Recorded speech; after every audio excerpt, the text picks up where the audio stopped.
President Trump is trying to silence his critics. The president is threatening to revoke security clearances of some top intelligence officials who have questioned and criticized Mr. Trump's refusal to confront Russia.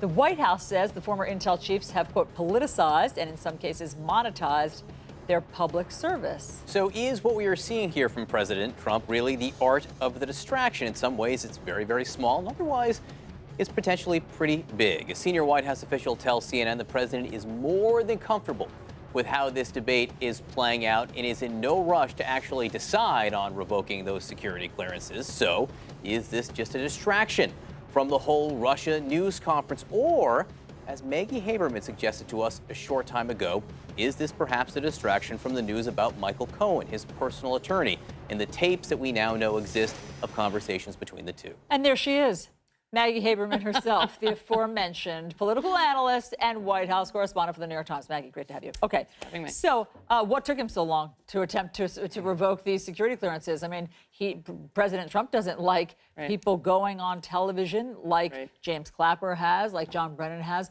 and criticizing what they see in terms of his complete lack of respect and denigration of the intel community. So they have criticized him publicly. So now it feels that this is punitive and retribution for that, and that he might revoke their security clearance. What else is going on behind the scenes? Well, this actually is what we were talking about before, is what's a distraction versus just him popping off. This is actually a distraction. This is something that Sarah Sanders went to the podium, was reading from this. To the extent that this White House plans things out, this was something that was planned. What took him so long is the fact that this is not realistic. I mean, some of the people who he's talking about don't have active clearances, number one. Comey and McCabe. Correct, number one. Number two, it's not going to stop people. He doesn't get to wave a wand and make this go away very quickly. This is something that the White House knows will get us talking, will fill headline space, and that to the extent that they can squeeze out other things, that is what they're trying to do. But it is, to your point about very small and very big, this is not a small thing to have a president suggesting retribution for political criticism in this way. It is this leveling out, this flattening that he does with everything, where everything is the same, everything is political. Nobody can have a motive other than good, bad, up, down about Donald Trump. And there is also that sort of that mirroring aspect to this, where he takes criticism that has been leveled against him or his administration and he puts it back somewhere else. The criticism of the security clearance process of his White House has been extensive. The fact that his daughter and son-in-law have security clearances has been a huge issue, and the fact that both of them have been accused of monetizing their positions in the White House. So I was really struck by that language from Sarah Sanders, because it has been applied to his own family over and over again. You have it if you want to hear it. Yeah, let's play the short version of that, just so we know what we're talking about right now. Not only is the president looking to take away Brennan's security clearance, he's also looking into the clearances of Comey, Clapper, Hayden, Rice, and McCabe. The president is exploring the mechanisms to remove security clearance because they've politicized and in some cases monetized their public service and security clearances. All right, so this happened. She was reading from that sheet. So as you say, this was a planned escapade, a planned distraction. And we're talking about it. We are. And we were discussing the fact that we thought it was to distract from Russia, which, of course, the news conference was more than 1 week ago. But Maggie, in our last episode of New Day, and by that I mean 8 minutes ago, before the top of the hour here, you said you think it might have something to do with Michael Cohen. You were part of the New York Times team that broke the Michael Cohen tape recording story last Friday. It was Friday. Feels like it was 7 weeks ago. Remind us exactly what was in that, and update us then on what the president's so concerned about here. Sure. So this is a recording that was among the things seized or found on one of the devices seized from Michael Cohen in this FBI raid in April. Our understanding is this is the only one of substance about issues involving Trump and women and the National Enquirer, and that is what they were talking about on this tape. It is a brief recording. It is less than 2 minutes long. The conversation cuts off before it's finished, but they are very clearly talking about payments being made to a woman named Karen McDougal, who had an alleged decade-old affair with then businessman Donald Trump, and payments that she had gotten from AMI. They were discussing acquiring the rights to her story. As we understand it, I don't think that Donald Trump was planning on publishing that story when he acquired her rights, so you would have to assume that it was just to put it on a shelf. We've been told two different things. There are additional recordings of the two that have nothing, that are of no substance or significance at all. And then there are just other recordings of Cohen either talking to people or talking to people about Trump. There are 12 recordings that were turned over to prosecutors. We don't know which ones they are. We would assume that the one we reported on Friday is among them, but we do not know. And other than this being tawdry, is this legally damning? So Trump's folks argue it is not legally damning, that basically this was not a reimbursement, that this was about a straight out purchase, that there was nothing wrong there, that the problem is personal. The problem is not legal. But I don't get that. A straight out purchase of somebody's silence.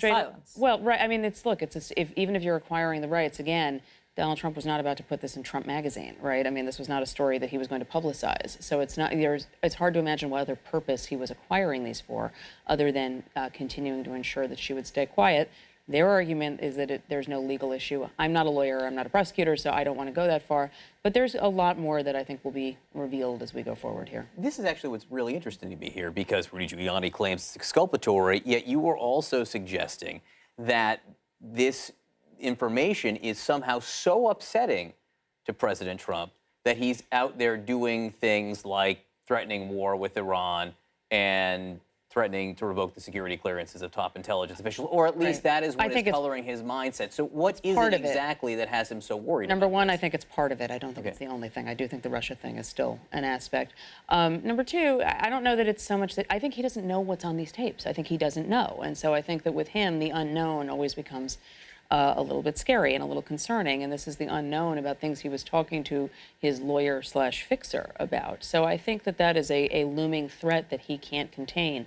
One of the things that people involved in this entire issue have said repeatedly is that Trump's lawyers and Cohen's lawyers weren't necessarily going to know everything that was there, because these were not two clients who were going to just sit down and sort of unload with their lawyers and say, well, here's the spectrum. This is the menu of things it could be, for a variety of reasons. And so I think that for the same reasons that you would have advisors to Trump or to Cohen concerned about what could be there, I think Trump is going to share some of those concerns. I have to get back to Sarah Sanders and Rand Paul's claim that part of the reason why the Intel chief's security clearances would be revoked is because they're monetizing their public service. Right. I mean, we know this administration's very against audacity. They're shocked. They have those conversations at the Trump Hotel all the time. That's right. And with Ivanka's meetings for her clothing line and her accessories line and her home goods line and her shoes line. Right. They are upset about monetizing public service. Emoluments, paging the emoluments clause. I mean, look, this is, again, one of the ways that they have been pretty shameless about using the same things that they are accused of with reason that they get criticized for, and then trying to toss it back on other people. This is, again, one of those examples. I think that they realistically know this is not really going anywhere. And also, I think it was General Hayden who said on Twitter, okay, great, it's not going to stop you from talking. So there is the degree to which this is retribution or an act of attempted retribution or potential retribution from the White House is staggering. On any given day, President Trump does something that would have destroyed previous presidents, and that Trump's own supporters would have been furious with President Obama for, or President Hillary Clinton, or President The blame Bill Clinton. America is the piece de resistance. Right, but so I mean, this is said it in French, by the way, which is thank you. We're going to have to revisit that in a second. But this is another example of that. And again, given that the security clearances have been such a problem for this White House, I was really surprised to see them drive the car straight toward it. Kushner, Rob Porter. Right. I mean, all of this stuff. You think of the problems that he's had and the people with whom it's been associated with, and now he's directing this on people like Michael Hayden. Right. It does actually make me wonder whether there is some other issue looming with security clearances that we're not aware of, because sometimes when they do these distractions, that is a piece of it. I haven't heard anything like that, but it's certainly a possibility. Very quickly, can you just explain the Rand Paul factor? So Rand Paul is the person who suggested this, we think, to President Trump. First of all, why does he want their security clearances revoked? What does Rand Paul have to say about it? And is he doing him a favor for a quid pro quo of some kind? Why?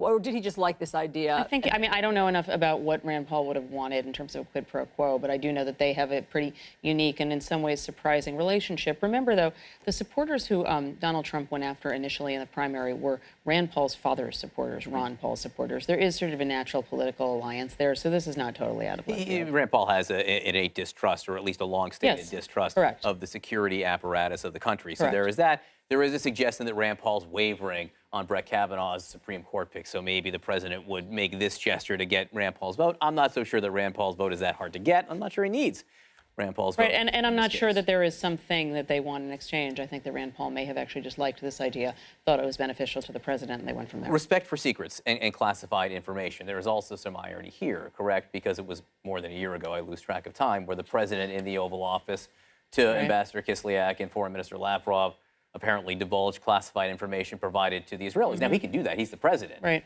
But it's still information that the intelligence community did not want out. Nor did the Israelis. Right. I mean, during the campaign, and this is continued into the White House, advisors were always very careful of what they told Donald Trump, the candidate, because they knew he had a penchant for turning around and repeating it. So there is an irony to how this is all playing out. But again, I don't believe this is a real, thought-out, meticulous proposal. I think this was something that got them through a news cycle. We need to play you a bit of sound from the White House briefing room, where Sarah Sanders seems to have fully embraced her boss's notion that the investigation into Russia is a hoax. Listen to this. The president is referencing the collusion component. Once again, the president has faith in the intelligence that suggests and maintain that Russia was involved in the elections. However, it's also important that that same information concludes that it had no impact on the election, and that the president, again, would like to repeat that there was no collusion. Now, just one thing. I mean, I think that we've all so, at this point, metabolized that it had no impact on the election. How do we know that? How do we know who read a fake news Facebook post and didn't vote a certain way? Right, we don't. Although I actually didn't think that what she said was that particularly out of line with what she has said before, and what other supporters of the president have said to try to make his sort of blunt, boiled down to the bone, no collusion, it's a hoax thing sound more complex and more detailed. I think, look, there is no way of knowing. This was a perfect storm election and a very narrow election. So in that kind of an election, all kinds of things are factors. Of course. And I'm so saying that we keep giving them the benefit of the doubt. But there was no effect on the election. I don't know that anybody's giving. At this point, I actually don't think that that's the case. I don't think people are just sort of taking that at face value. I think that the problem has been as we cover this administration, because they say so many things and so much has to be fact-checked, providing the full context. So a headline that just regurgitates what they say, it does give them the benefit of the doubt, and I think maybe that's what you're referring to. And that right there, for instance, on the screen right now, it says Trump's hoax tweet was a reference to collusion. Well, it's not like there's a footnote in that actual tweet. Right. I know you're not on Twitter anymore, but there wasn't a footnote in the tweet from the president where he's saying, by the way, I'm talking about collusion, not the whole Russia investigation. No, and he is quite intentionally, and you've noted this before, he chooses language that can mean a whole lot of different things to a whole lot of different Yes, and then you have to present him with this menu of options to try to figure out what exactly he's talking about. But in the meantime,